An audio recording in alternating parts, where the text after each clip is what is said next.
EA Sports presents the Nextel Direct Connect Halftime Report. Nextel, get right through.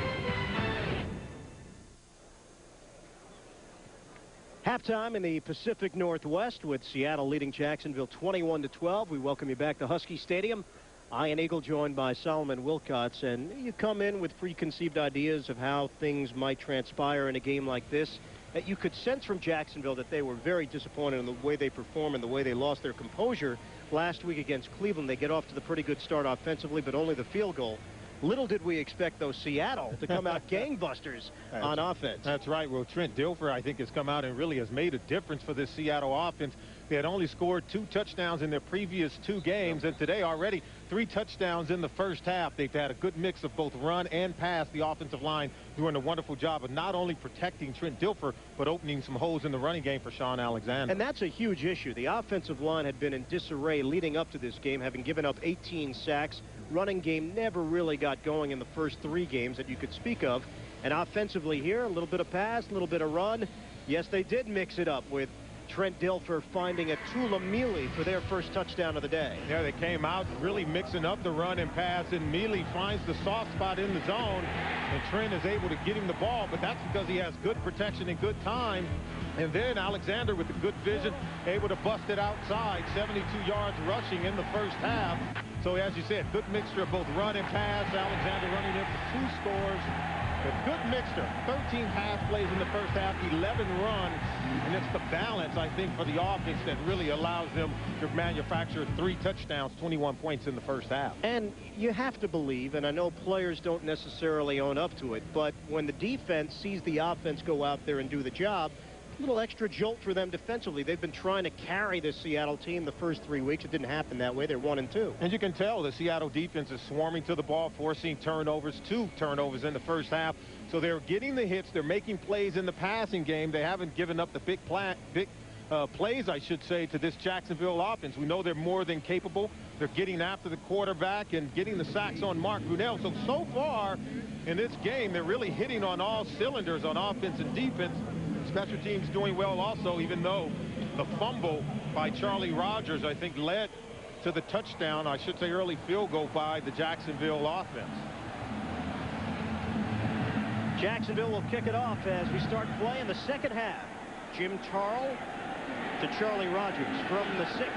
Rogers, middle of the field. Rogers is met at the 20-yard line and brought down quickly.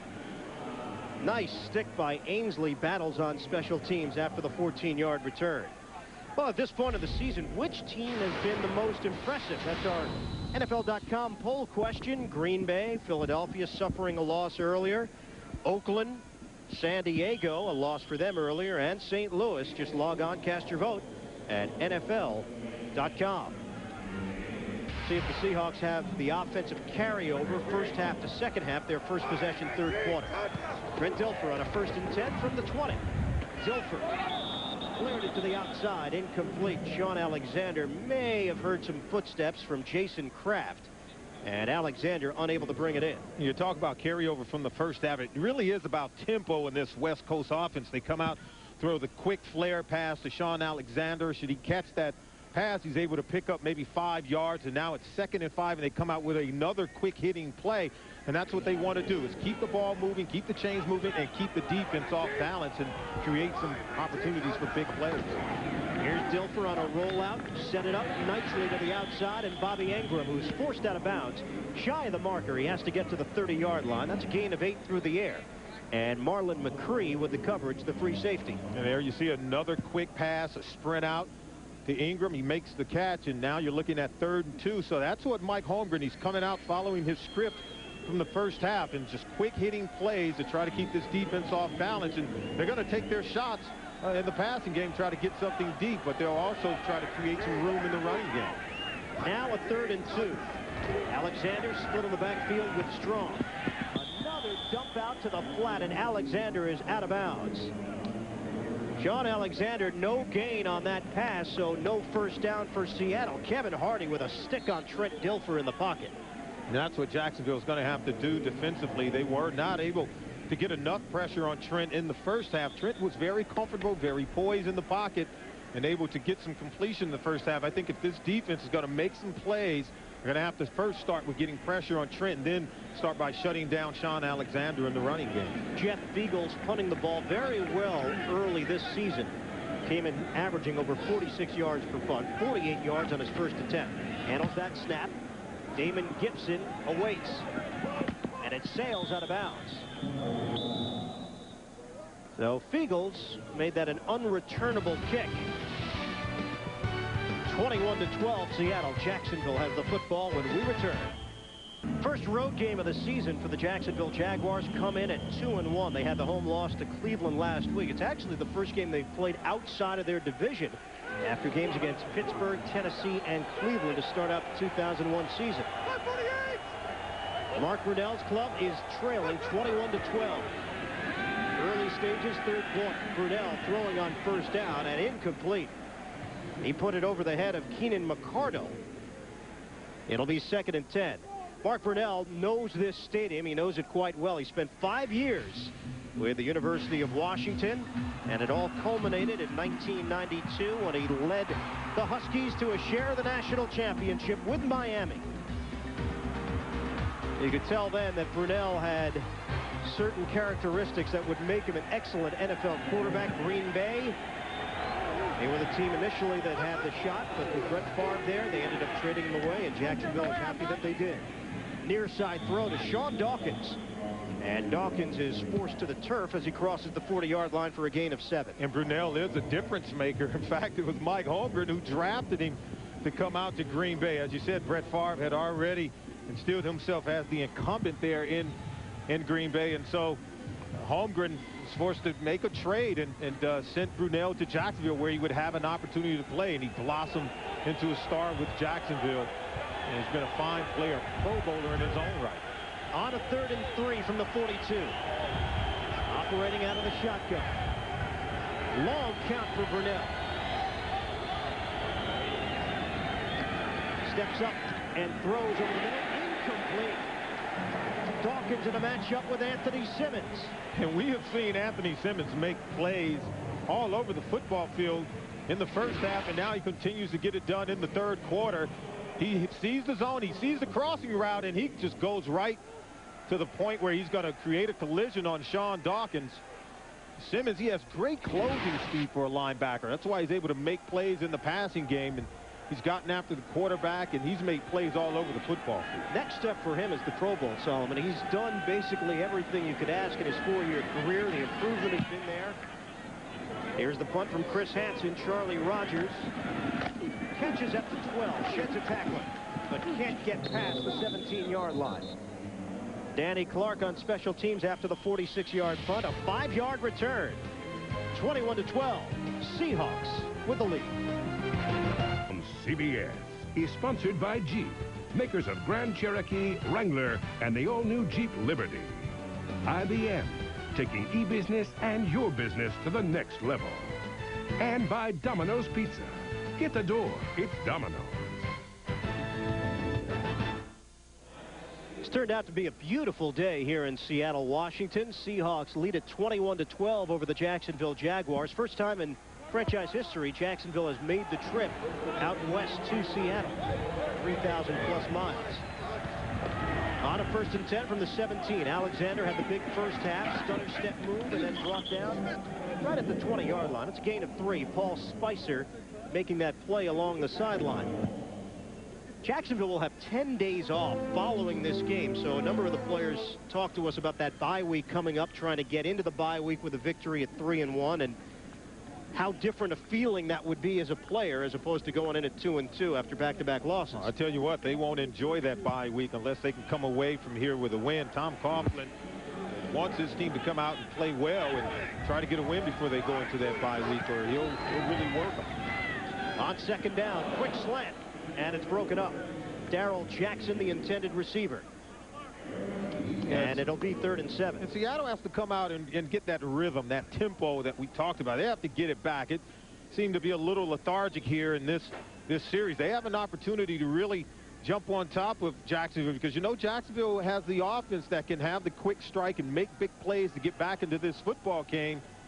Seattle is going to have to snap out of it a little bit and try to get some first down, try to keep their defense off the field, and Trent's going to have to make some plays here on third down. A 5-receiver look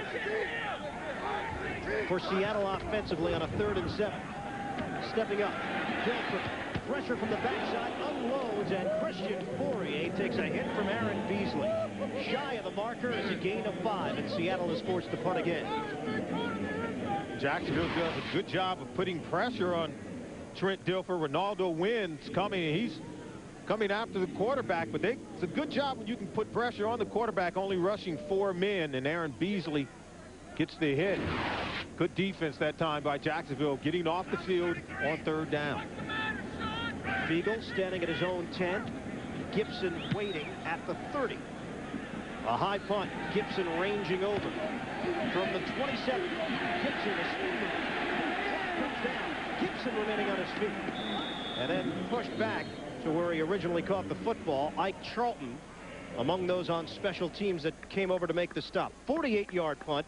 3-yard return and a penalty marker, as we mentioned. Yeah, good coverage by the Seahawks special teams. I think you may get an inadvertent face mask penalty here. Many guys getting to the ball and coming in trying to get the tackle. Can't see what the infraction might be. There are a number of players getting in on the tackle there. Good play by the special teams. Well, Tony Corrente will give us the official word after he has a chat with Mark Brunell and the Jaguars.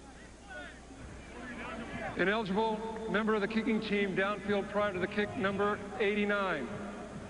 Holding on the return, receiving team, number 41. By rule, these penalties will offset. Replay, 4th down. So they'll kick it again. Offsetting penalties, and Gibson will get another crack at it. We talked about Seattle having good coverage. When you have a guy leave early, the interior lineman cannot leave before the ball is kicked. You get someone doing that, that's an infraction. That's why they had a guy down so soon and able to make the tackle. So Fiegels will do it again. Again, standing at his own 10. Gibson waiting at the 31.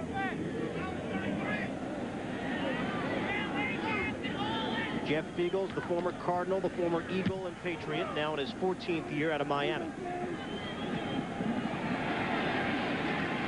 Off the return to the outside and across midfield. So much better field position for Gibson after the 39-yard punt. A 15-yard return. Maurice Kelly with the tackle. 21-12. Jacksonville trying to rally. For the 3rd time today, Jacksonville is starting a drive on Seattle's end of the field. This is a 1st and 10 for the Jaguars after the Gibson return from the 49. Trailing 21-12. On a handoff, Elvis Joseph finds the hole and tries to cut it outside. Joseph with a stiff arm, and he is spun down at the 36-yard line by Reggie Tong. That's exactly what Jacksonville needed. You talked about the good field position to start the drive. They have the short field, so they have to make some plays. And Elvis Joseph hits it up in the hole really nicely. We talked about his speed and ability to bounce it outside, get around the corner. That's what they need, a big play somewhere from someone on the offensive side of the football for Jacksonville. Stacey Mack is not injured as far as we know. This was simply a move by Coughlin after the fumble. Off the bootleg. Kyle Grady hurdling and twirling down. Marcus Robertson down low. It's a gain of 8 through the air. And this is where Jacksonville has to continue with the tempo. They were able to hit on 2 consecutive plays, and you want that tempo. Keep it going. The players are getting some energy back into themselves here as they sense an opportunity to put some points on the board for the first time here in the 2nd half. Now a 2nd and 2. Joseph and Washington in the backfield. This is the 2nd man through, and he is smashed.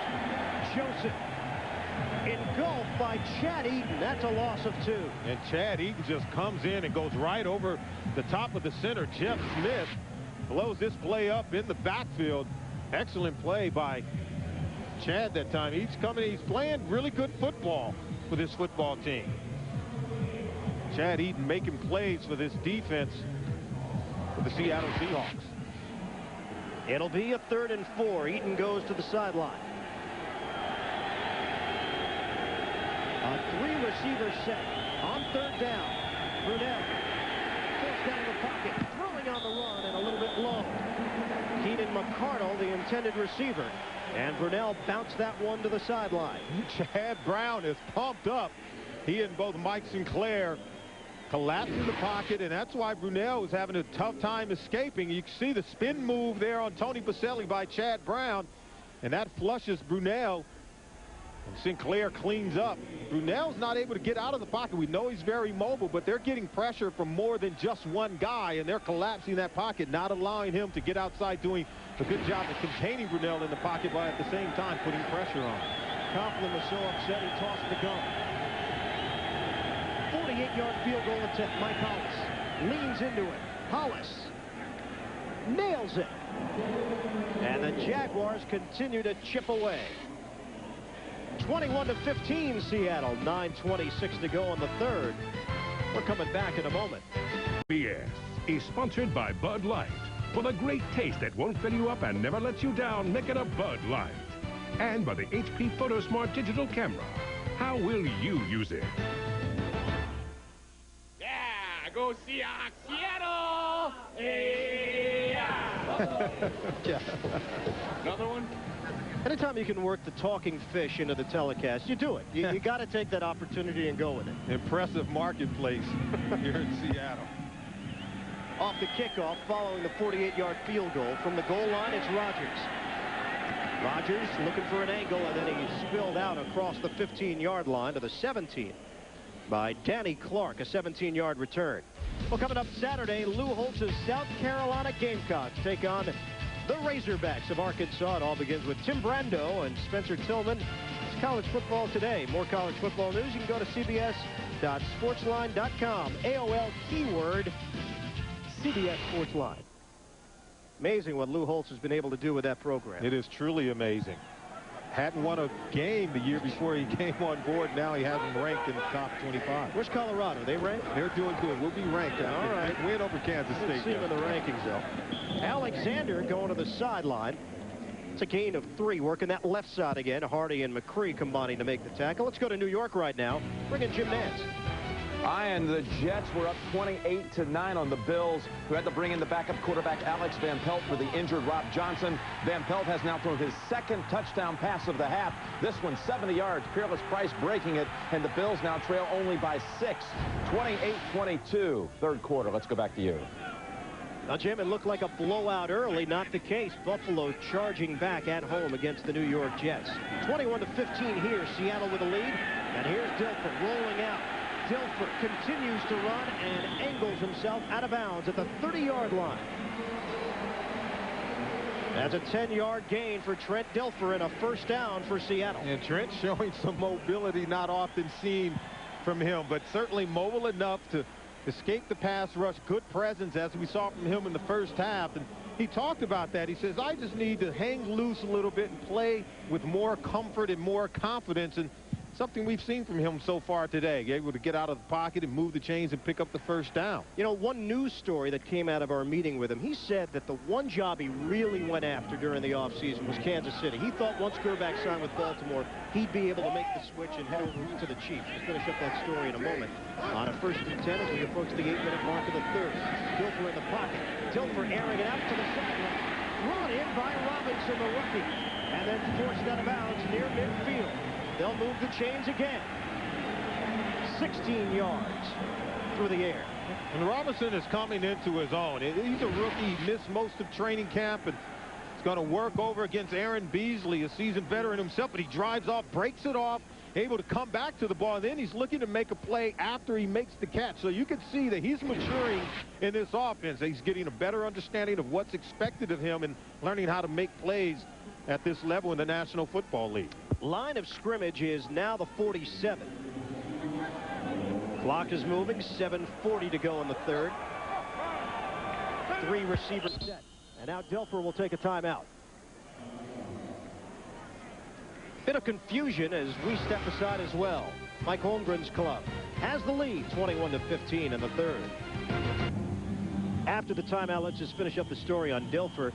Kansas City, that was the only job he really wanted, and he gets beaten out by another Trent Green for the gig. That's right. He said so he wanted to come here and play for Holmgren. Felt like Mike could really teach him some of the nuances of playing position. He's showing that he's been a good student so far. Inside, Sean Alexander running between the tackles, a 3-yard gain, and Seth Payne, the first man there. You know, one interesting thing with Dilfer also, in the past couple of years, and this might be more to do with Kitna's personality, Holmgren would stand on the sideline, and the quarterback rarely would go over to talk to him.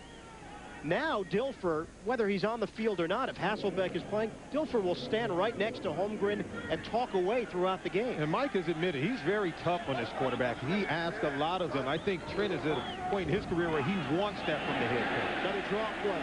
And Alexander spilled out. He lost the football late. He was down. Kawaki Thomas with a tackle. That's a 5-yard gain for Alexander. And not quite enough for a first down. It'll be 3rd and short. We asked Mike about Sean Alexander. He says, hey, this kid is more than capable of filling in. You see, he didn't really fumble because he was already down on the ground. But Mike had talked to Sean about his concentration level. He said, you know what, this is different. You're not just coming in for Ricky for a few plays. You're going to have to concentrate for the entire game. And that's one aspect of his game that he really wants. You have to hold on to the football if you're going to play for Mike Holmgren. On a sprint out, throwing on the run, diving for the marker, it's Bobby Ingram. And a first down for Seattle. They needed 2. They got 3 with that sideline route. And this is a sprint out pass. It's just a timing route. Throw it right to the corner of the sideline. The receiver has to get there and make the play. Talking to offensive coordinator Bill Haskell, he said it's one of the plays that really Trent had struggled with because he wants to make it happen so bad, sort of fights against his body. You could see he was much more relaxed there, and that's why he's able to make some of the throws that we didn't even see him making consistently last year when he played for Baltimore. Dilfer has done a good job spreading the ball around so far today. There's a hole. Alexander busting through it. Max Strong with a block. That's an 11-yard run for Sean Alexander, and the yards just keep on coming for this young second-year pro. Yeah, and they're making plays. This time they go to the right side, running behind the fullback, Matt Strong, who's kicking out.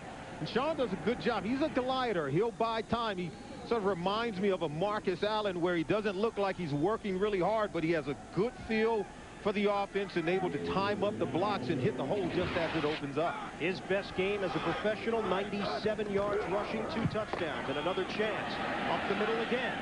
And Alexander picks up enough to go over 100 yards for the day. That's a 4-yard gain and 101 yards for the Florence, Kentucky native. Had a chance to talk to Sean down on the field before the game. He came over, he was smiling, and he's talking to fans and talking to everyone. He's always smiling. Yeah, he's always smiling. He's an easygoing young man, but very confident in himself. He told me, he said, I'm going to have a good game today. He said, I'll give you something to talk about. So far, he's lived up to it. See the combination, 117 total yards off the toss. Alexander could not get out of the grasp of T.J. Slaughter. And Slaughter got him from behind after the gain of 3. It could have been a lot worse. And that's where Sean, I think, has to make the next step. In the National Football League, very strong tacklers in the open field. But this is a situation he has to win. You can't block them all. He has to be able to break that tackle. Now, you have to give T.J. Slaughter the credit coming over from that middle linebacker position and making an excellent open field tackle on Sean Alexander. Line of scrimmage is just shy of the 22-yard line. We'll call it 3rd and a short 2. Will they stick with the run with Alexander? Fourier in motion. Crowding the line. No, it'll be a pass. Dilfer scrambling. Tried to shovel it to Alexander and didn't have enough mustard on it. Pressure from Paul Spicer. And Dilfer was forced to get rid of it. Right idea, couldn't execute it. Yeah, and it was tough executing because he did initially. Look at the footwork. He's able to avoid Spicer, but now he has to really gather himself, and we talked about him forcing plays sometimes and just relaxing a little bit. He was able to elude the would-be tackler in the backfield, but not able to execute the shovel pass. So the drive stalls out at the 22-yard line. This will be a 40-yard attempt for Ryan Lindell. He missed field goal attempts last week from 53 and 55 yards away. This, a 40-yarder for Lindell. No good. Seahawks have nothing to show for a strong drive as Lindell hooked that one. And Mike Holmgren has to deal with the disappointment of holding on to this 6-point lead. Missed opportunities. You get the sense that Seattle is allowing Jacksonville to hang into this ball game, the inability to put Jacksonville away, because we know Jacksonville with Mark Brunell and Jimmy Smith and Keenan McCardle, they can make some big plays on offense, and they're back into this football game, and they're within striking distance of really potentially taking the lead should they make some plays on this drive. Seahawks could have made it a 2-score advantage with a 9-point lead. Instead, it remains at 6. 3:52 left in the third. Brunell, quick drop and a quick throw. Too high for McCardle. Over his head, Willie Williams had the coverage on the far side. It'll be 2nd and 10. And one of the things that the Seattle defense has done really well, they've already taken away the running game. We met with them yesterday, say, hey, we cannot let Jacksonville run the ball on us.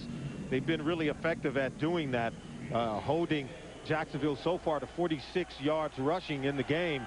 But they've done a really good job of putting pressure on Brunell when they've been forced to pass the ball. 2nd and 10 from the 30. And the play is whistled dead. Another flag down with 3:49 left. Offense, number 88. 5-yard penalty remains. 2nd down. It's Damon Jones who plays in the 2 tight end set. Chance to tell you that Tuesday on CBS, attorney Nick Fallon is a master of the corporate wars. Now that he's been sentenced to defend children, his toughest battles aren't about money. Don't miss an all-new episode of The Guardian. That's Tuesday on CBS. 2nd and 15. They back it up to the 25. Play action. Brunell has the time. Cannot make the connection to Damon Jones. Anthony Simmons had the one-on-one coverage, linebacker on tight end. And I'm convinced Anthony Simmons can play defensive back. He's so fast, so quick. He takes the crosser, and he's right in Damon Jones' hip pocket. And not only does he make the tackle, he's able to bring that left hand around and poke the ball out. Something you see from a defensive back, not from a linebacker. Well skilled at playing pass defense. Excellent skill is something you want in a special linebacker like Anthony Simmons. Now a 3rd and 15. 3-receiver look. Brunell comes it to the sideline and over the head of Jimmy Smith. Incomplete. And Jacksonville goes 3 and out. They've done a good job of putting pressure on Mark Brunell, as we said, but this secondary is doing a really good job. They've got Sean Springs coming in now. He's back from that hamstring pull, playing on 3rd down. So we talked about them getting more healthy in the secondary. Now they can afford to come after the quarterback a little bit more aggressive with blitzing from the defensive front. Here's Chris Hansen, the left-footed punter.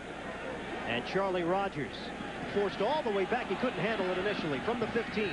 Rogers trying to circle. Rogers unable to get it to the far sideline. And T.J. Slaughter made sure of it on special teams. It's a loss of 1 on the return, a 59-yard punt from Hansen. For the best NFL info on the net, including expert analysis, in-depth team reports, you can go to cbs.sportsline.com or AOL keyword CBS Sportsline. Now the sun has creeped through here in the afternoon in Seattle. It's covering about 20 yards of the field. And it really has turned out to be a nice afternoon in the Pacific Northwest. Rain was in the forecast, 50%, but I think that's the standard forecast here in Seattle, day in and day out.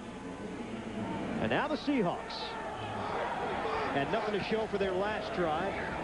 They start out right now from the 14-yard line, running into a crowd. Alexander and just about everybody involved defensively for Jacksonville. It's a loss of 1. And that punt by Chris Hansen was really, I think, crucial. You talk about the battle of field position. They've got Seattle pinned inside their own 15-yard line. Seattle was able to mount a drive on their last possession, but came away with no points. So you have to force them to go the length of the field in order to put points on the board. Really bodes well, and it really helps your defense. So Seattle is going to have to try to mount another drive and keep their defense off the field at this point. The Seahawks have been a little flat on the offensive end after that great start of the first half. Flags go down. We saw a bunch of movement. Dilford on a sidearm toss for Corn Robinson. And Robinson makes his way out to the 22-yard line for a gain of 8. We'll see who was offsides, or at least who got caught for it. Tony Corrente. Seattle 5 penalties, Jacksonville 3. It may have been Ronaldo Wynn, the left defensive end, number 97. Let's find out. Offside. Defense, number 97. The accepted penalty is 5 yards. Repeat, second down. Jacksonville has Seattle, as we said, pinned inside the 15-yard line, and then you make the mistake, allow them to make a play and get out, get the penalties, and that can hurt a defense because you give the offense second chances and you're helping their cause. But Corn Robinson right now is getting a better feel for this offense. The young receivers and the offensive line starting to make plays for this Seattle offense. Would have been a 3rd and 2. Instead, they accepted for a 2nd and 6. Another flag on a flare out for Alexander to the sideline. That flag was thrown right at the line of scrimmage. Yeah, a lot of mistakes so far by both teams. Getting a little sloppy. This game is up for grabs right now at this point. So you have to keep your head about you and really concentrate, play winning football. Holding, offense, number 61. Penalty be assessed half the distance of the goal. Remains second down. Robbie Tobeck, the veteran center, called on that penalty, and Seattle's headed in the wrong direction. Line of scrimmage is just shy of the 10-yard line as we approach 2 minutes to go in the 3rd. 21-15. Seattle looking to even its mark at 2-2. Jacksonville trying to go to 3-1. Here's Dilfer filling in for the injured Hasselbeck. Pump fake, and Dilfer is sacked. Kawaki Thomas with his 2nd of the day. Trent was trying to get rid of the football, waiting for one of his receivers to come open. He felt the pressure. He tried to sidestep and get out of the pocket. He was able to elude the first tackler, Eric Westmoreland, but then he gets the sack. Walker comes in and gets the tackle. Pulls his pants down there. I will let that one speak. It's not the side of Trent we want to see. No, we've seen a number of sides, and that's the one that really is left to him and his family. On again, Alexander busting through. And Alexander takes it out to the 15-yard line, but not nearly enough for a first down. It's an 11-yard run up the middle, and Seattle now will punt it. Good opportunity for Jacksonville. Should they return this punt, they'll get good field position. They've taken advantage of it so far. On the last drive, or I should say 2 possessions ago, they started at Seattle's 49-yard line, was able to get a field goal, and now they'll have another opportunity to get good field position here. Injury update. Sean Dawkins has left the game. X-rays being performed on his ribs. He will not return, the 3rd wideout for Jacksonville. There'll be great field position for the Jaguars after a turn from Gibson crossing the 45-yard line. Fabian Bowens with a tackle, 10-yard return, and just a 38-yard punt. Seattle needed something more at that point from Jeff Beagles. 45 seconds to play now in the 3rd quarter. 21-15. Seahawks leading it. Follow all the games on NFL.com, and after the games you can get in-depth analysis, recaps from the experts, only at NFL.com, AOL keyword NFL.com. It really has been a dichotomy here. First half, second half. First half, a lot of scoring up and down the field. These offenses went. Second half, it's been a bit flat, especially for Seattle on the offensive end. On the handoff, Elvis Joseph surging forward for a gain of 3. And Reggie Tongue will be given credit for the stop. Tongue came up, made an excellent tackle, knocked him back on that play. You talk about the defense is settling down here in the second half. They go in at halftime and make the adjustments. This play's got some promise, but you'll see Reggie Tongue comes up and fill the hole, along with Lamar King coming off the block to make the tackle. But defenses, you have to be able to make adjustments. When teams start to make some plays on, you have to be able to call your defensive players over and say, okay, here are the adjustments that we need to make. I think in the first half, Jacksonville was very successful in the passing game, hitting some plays over the middle of the field, and something that they've done a better job at here in the second half. Now, right now, they're checking out Tony Baselli on the sideline, which is not a good sign for Jacksonville. They trail 21-15 after 3. We're coming back after this. They are checking out Tony Baselli on the sideline. Last week, he was a surprise inactive because of a right shoulder injury. And there you see Tony Vaselli. We'll see if we could tell what happened on the injury. He'll be working against Lamar King. And just look at his legs. It looks like the right leg just gives out on him, buckled underneath him and goes down. It's tough to tell. Aaron Cook replaces him. Underneath route to Jimmy Smith. And he's able to extend himself to the 35-yard line for a gain of 6. Now they're looking at the right ankle right now for Vaselli. It was the right shoulder last week, and now Vaselli is on his left foot, hopping over to the end of the bench. You know, Tom Coughlin told us how different this offense is when Vaselli is not a part of it. They can be such a left-handed team. And now things change in a double tight end set on a 3rd and 1. Elvis Joseph tried to dive for it, and this will depend completely on the spot. It didn't look like he got anything. And John Randall was a big reason why. You talk about the loss of Tony Vaselli. It's a huge impact on this offense. And Tom Coughlin said it changes the way that he can call the football game. And it really, I think, takes away from the confidence of the quarterback to stand in the pocket. They have to do more 3-step drops because now the pass protection isn't as good. They've had a difficult time protecting Mark Brunell today, so you may see more 3-step drops where he's getting rid of the ball a lot quicker. That means they can't have the vertical passing game in terms of trying to get the ball deep up the field because it requires more time in the pocket for the quarterback. They did not get the first down. They're a good 3/4 of a yard shy. And now you raise questions. Do you go for it here? No, they're going to go for it, and the Seattle crowd is responding, trying to urge on the defense. You can feel this stadium move, and you can probably sense it from home as well. With Tony Vaselli out, it'll be interesting to see what side of the offensive line they'll run on. On a 4th and 1. Brady, the motion man. On a handoff. Straight up the gut. Second effort. Elvis Joseph giving up the football. Michael Sinclair. And the Seattle defense has responded. And they try to go to the right side, really between the center guard gap, Robbie Tobick and Chris Gray. But I don't think he would have gotten it anyway. But the fumble, of course, gives the ball over to Seattle. You can see he's working right there in the right side of the line, but he's hit and stuffed. In the second effort, you see the ball come out right on the ground. Sinclair has the presence of mind to pick it up and try to rumble for some additional yards. Good play by the Seattle defense. And it gives the offense good field position from the 48. Up the middle into a crowd. And Alexander is devoured. Paul Spicer among those there to make the stop, but not after Alexander gains 5 up the middle. And another look at the turnover. See, the ball's not coming out, but it'll be right there. Sinclair has a presence of mind. He's very aware. Not many people saw that ball on the ground. Right in the mix. Look who made the tackle. It's a really good tackle by Brunell. We talk about that. What should quarterbacks do in that situation with the need to stay healthy? Brunell is not backing down from the big defensive line. Well, once Dan Marino realized 3rd year, 4th year, Marino just started darting to the sideline. Any turnover, he would get out of there. And I'm sure Don Shula at the time was happy that he did.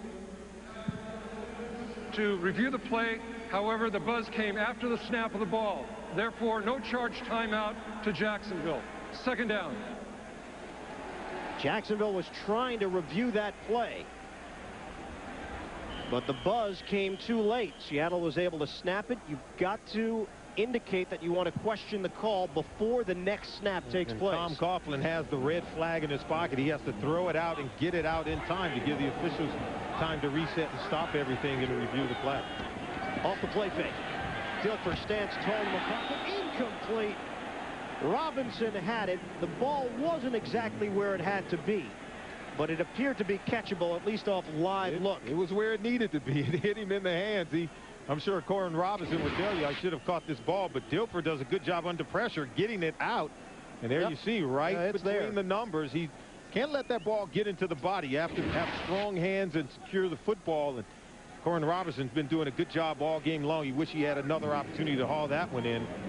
But Trent Dilfer is just doing an excellent job under pressure of making plays, trying to help this offense manufacture more points and more yards. On a 3rd and 5.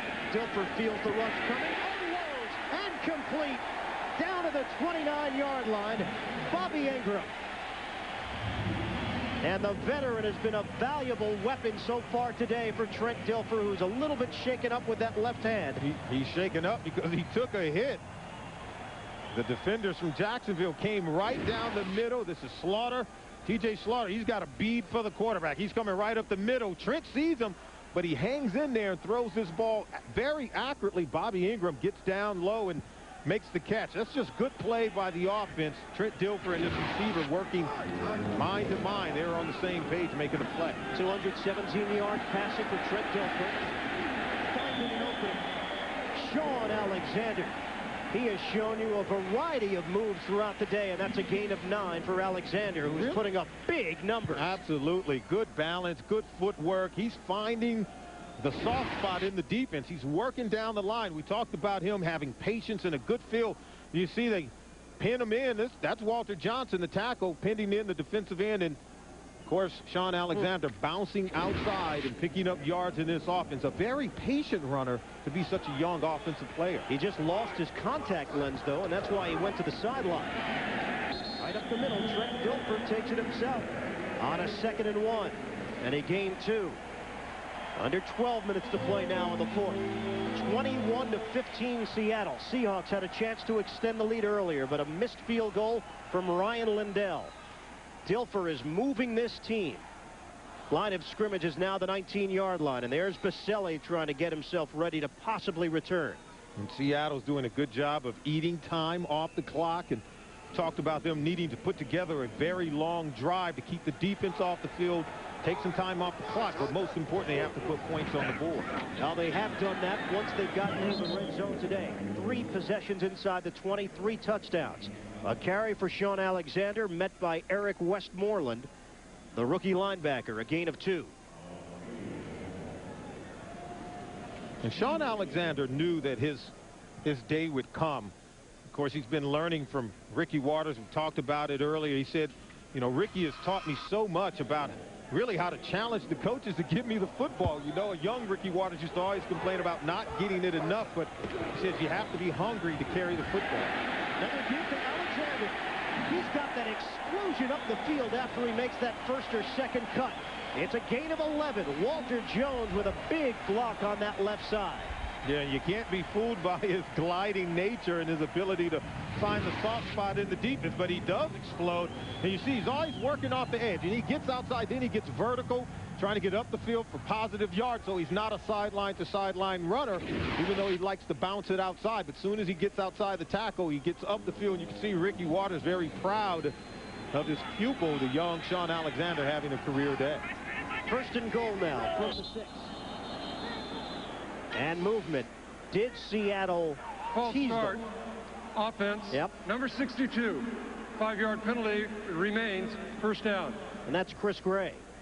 You know, Chris Gray is a veteran in the National Football League. This is not smart football. He has to maintain his poise. This is a crucial opportunity for Seattle. They don't want a field goal. They want to get a touchdown out of this. Look at that.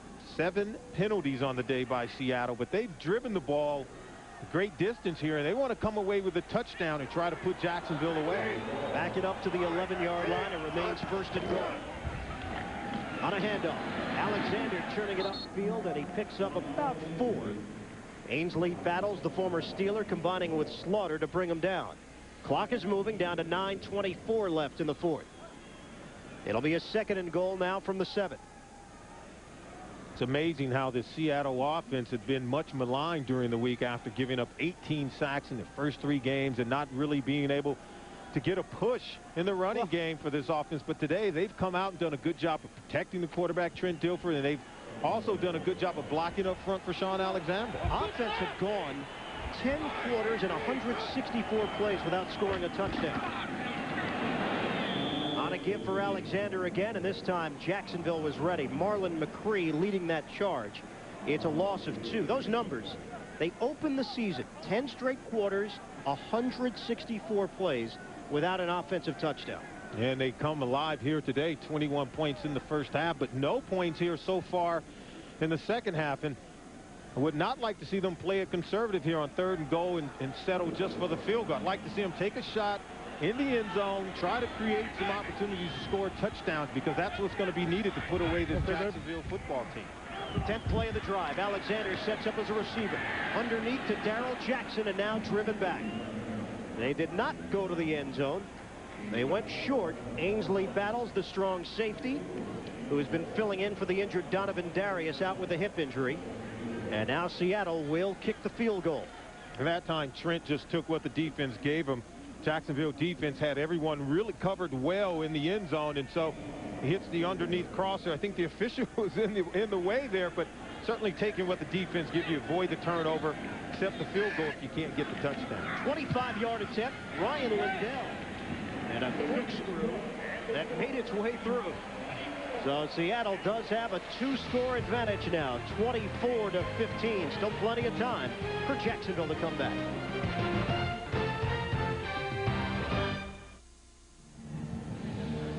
Seattle 24, Jacksonville 15, with 7:39 left to go in the fourth quarter. The Seahawks fans have been thrilled with what they've seen so far on the young season until today, where the offense has shown some signs of life, thanks in large part to the play of Trent Dilfer filling in for the injured Matt Hasselbeck. And we'll talk about the quarterback question that will be out there for the next week coming up. Right now, Jacksonville is still thinking about winning a football game as they cross the 25-yard line with Damon Gibson. Timeout, 7.5 to go in the fourth. Seattle holding on to the lead. On CBS is sponsored by Honda Accord. It's advanced, it's roomy, it's the Accord. Pizza Hut, where every week this fall you can get one of our delicious pizzas for an unbelievable price. And by Circuit City.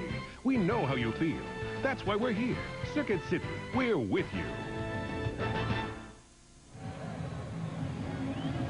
New stadium being constructed here in Seattle. New football stadium to go along with Safeco Field, the home of the Seattle Mariners. Seahawks will be playing there next year. Right now they've been sharing time with the University of Washington here at Husky Stadium. The former Husky, Mark Brunell, throwing to Keenan McCardle. And McCardle picks up 10 yards on that catch. Tonight, the latest developments in the counterattack on terrorism. A special 2-hour edition of 60 Minutes. 7 p.m. Eastern, 6 Central, except on the West Coast, where it will be seen at its regular time. First down for Jacksonville. They trail by 9. 7 minutes to go in the fourth. Jaguars trying to bounce back from that disappointing loss to Cleveland a week ago. Line of scrimmage, the 37. Brunell able to stand in the pocket and fire to Damon Jones. Jones is into Seattle territory and spun down at the 45-yard line. That's good for 18 yards through the air. And that time, Mark Brunell was reading the middle linebacker, Levon Kirkland, who broke one way, and that allowed Damon Jones to come open in that against that zone defense. Good throw by Brunell, good catch by Damon Jones. This Jaguar offense has been very quiet in the second half. Here's Brunell setting it up. And Elvis Joseph tried to accelerate. Chad Eaton was there to greet him. It's a 2-yard gain. Clock continues to move. We approach 6 minutes to go in the fourth. You see the numbers, first half to second half for this Jacksonville offense. You know, the defense for Seattle, we talked about them going in at halftime, making the adjustments and really taking away the big plays, not allowing Jacksonville to run the ball, not allowing them to pick up crucial first downs on third down. They haven't been able to convert here in the second half. Kyle Brady sets up as a receiver on a 2nd and 8. Brunell, quick throw, sideline route. It's Jimmy Smith. And Smith unable to get to the marker and unable to get out of bounds. Clock is moving, 5:35 left in the fourth. And Jacksonville is coming out. They're trying to create some tempo on this offense, trying to pick up a few crucial first downs, but trying to take what the defense gives them. They're looking to go vertical, but when it's not there, Mark's wanting to get rid of the ball very quickly and taking the first thing that he sees open. So that's why you're seeing some of the shorter passes right now in the game. 3rd and 2. Brunell checking off. Double tight end set. Brunell flustered a bit, floats it sideline. Smith can't bring it in. And it's 4th down. John Randall applying that pressure, and he gets Little smack on the helmet from Chad Eaton. And we talked about how Tom Coughlin calls a very different game with Tony Baselli out. You see the pressure on this quarterback, Mark Brunell. So you're seeing more three-step drops in the passing game to help Mark Brunell get rid of the ball quicker when he's not holding it, and so he doesn't take the hit. Because he's going to get sacked. They're going to come after him. Baselli, is out of the game, so Brunell's got to get the ball up the field, but he's not really being given the time. On a 4th and 2. Shotgun. Crucial play. Brunell. Incomplete. He threw in the vicinity of Jimmy Smith. And Seattle takes over on downs with an even 5 minutes to go. And you can see the pass rush is in the back of the mind of Mark Brunell, because that time he did have pressure, but he doesn't throw an accurate pass here. 24-15. Seattle with a lead and the football when we return.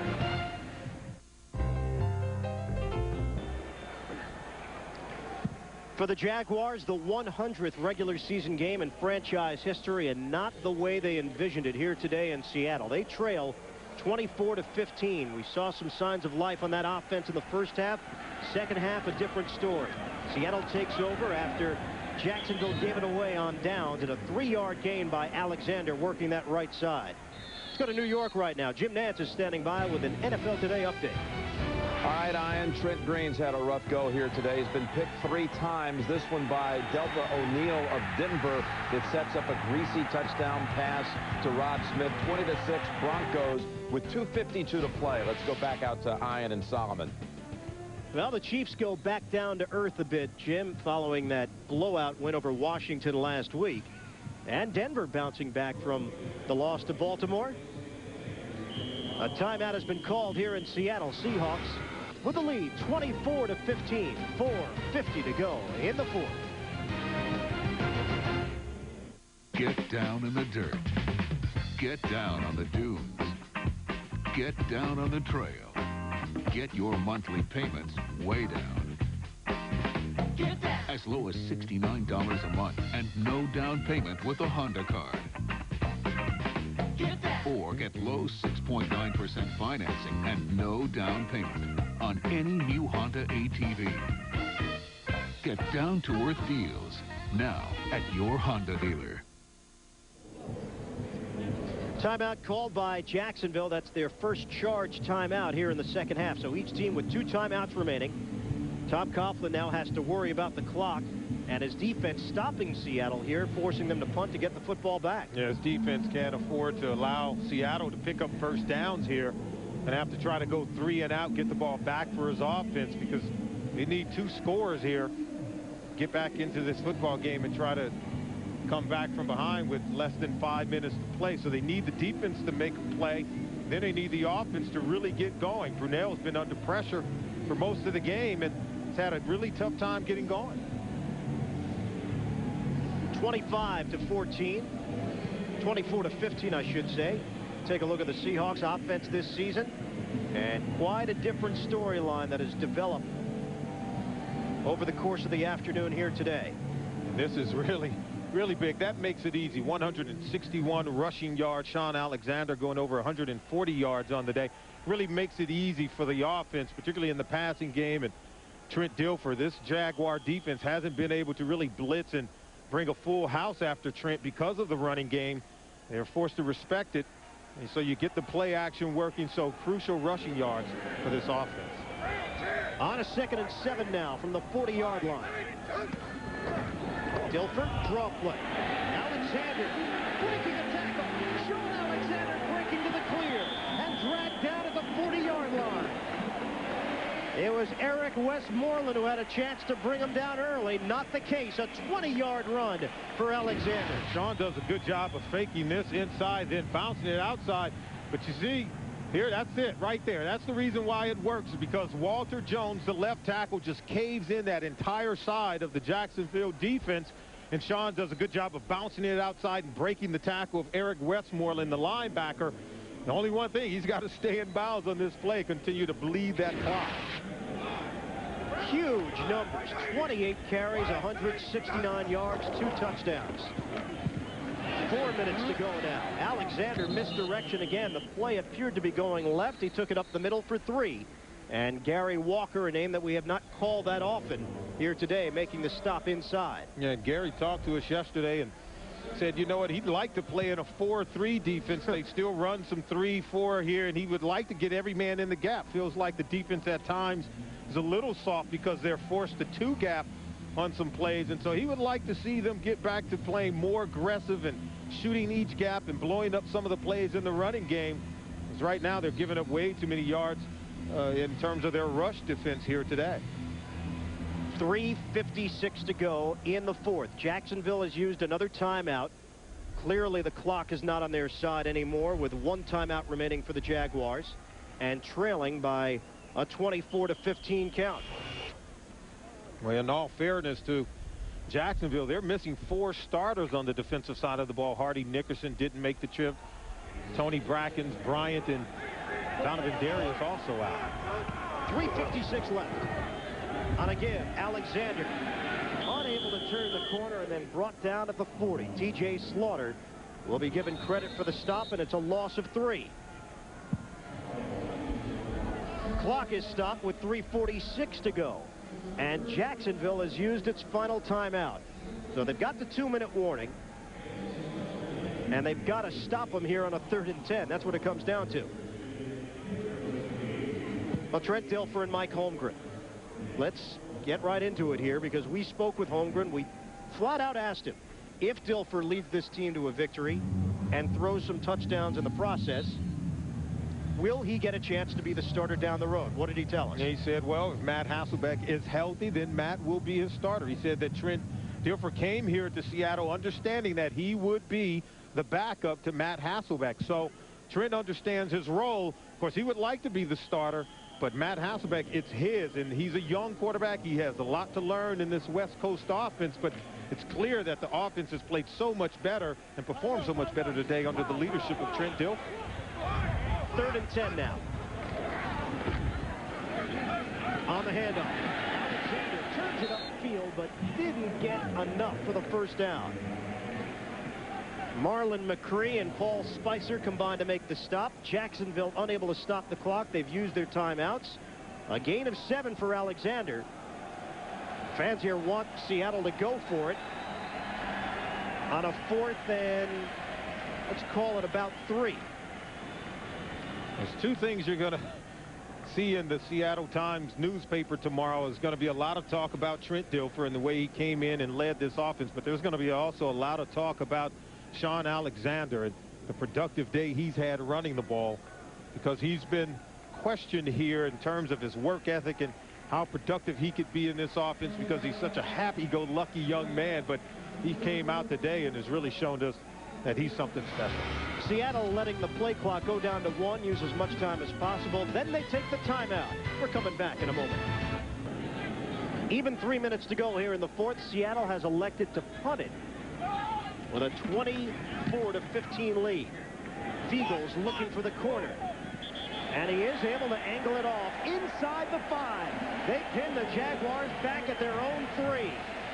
And Jacksonville has 2 minutes and 53 seconds to somehow make up a 9-point deficit. Excellent punt by Fiegels there.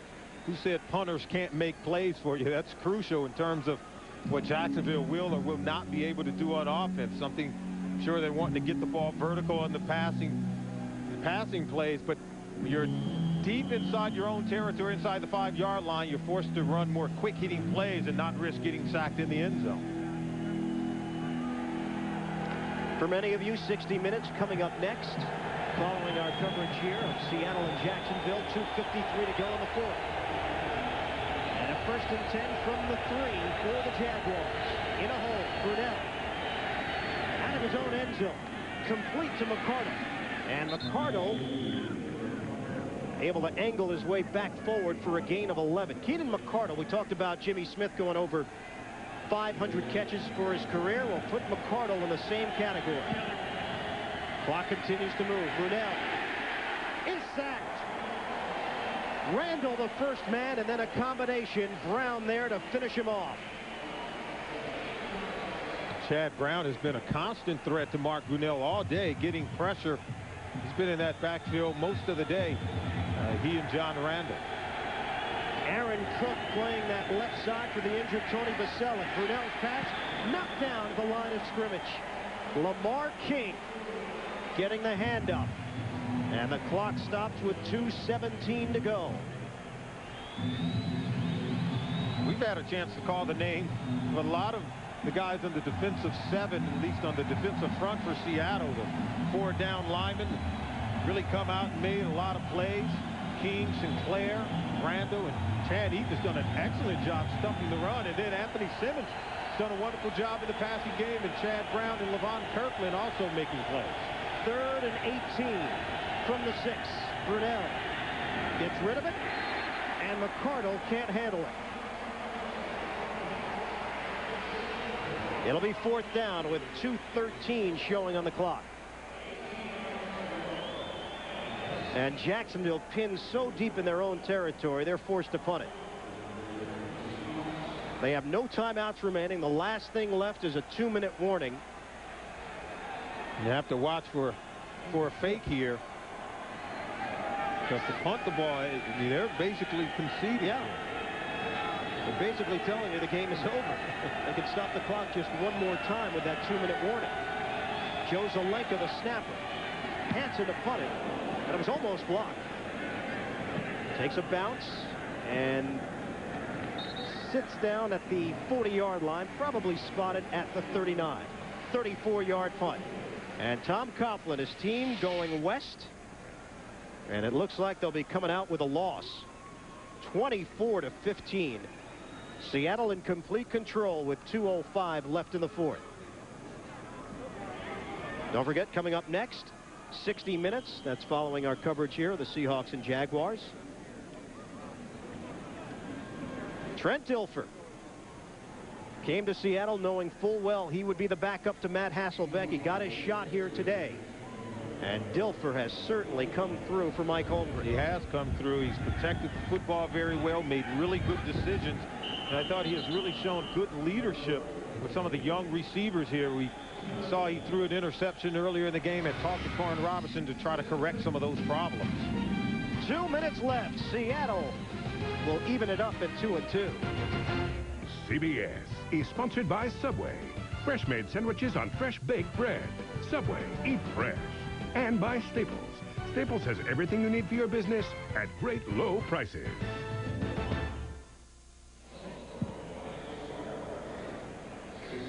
Windy day here in Seattle. 24-15. Seahawks leading the Jaguars. 2 minutes to go in the 4th quarter. And Mark Brunell, a helpless feeling right now on the sideline, a place that he enjoyed so much success in his college career here at Husky Stadium. Not the case here today.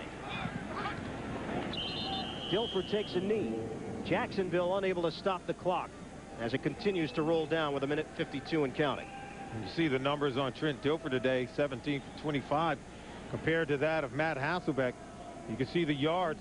It's kind of difficult unless you look at the averages, but the crucial thing is 3 interceptions by Matt Hasselbeck in 3 games, and also he's been sacked 17 times in those 3 games. Well, and Trent was able to stay on his feet today and throw the ball, and plus he was aided by the rushing performance of Sean Alexander. Alexander, 31 carries, 176 yards, 2 touchdowns. His previous career high in carries was 11 in a game as a backup for Ricky Waters. Come on, guys. Well, same situation for Seattle. They take another knee with 1:10 now.